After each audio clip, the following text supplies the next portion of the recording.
lots of advice from the World Health Organization during the pandemic about what we should and what we shouldn't do. And of course, most of it in terms of supporting lockdowns and masks and the like, going against every bit of pre-pandemic planning we had, not just in England and the rest of the UK, but also World Health Organization research and planning as well. And there has been a move in recent years since the pandemic for the World Health Organization to basically take over the planning and the managing of pandemics from national elected governments, basically saying, we're much better at this. We'll take it over rather than individual governments, so it's across the globe.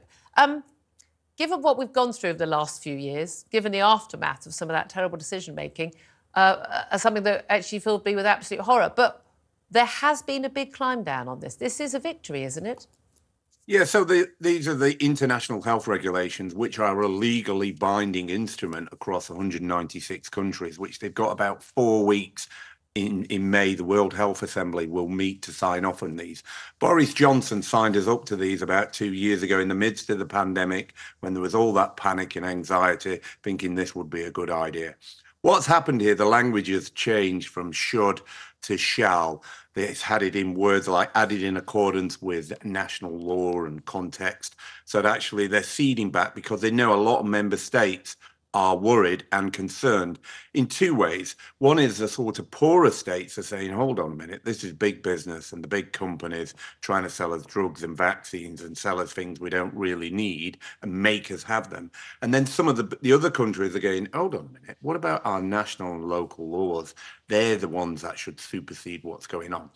Yeah. But there is a very important bit of this, Julia, as well, is they're trying to define what a pandemic is and what a pandemic emergency is. And I actually am concerned about that bit because, boy, is that subjective. They might as well have said the director of the World Health Organization can call a pandemic whenever he feels like, because it is very subjective and parts of this treaty are poorly written.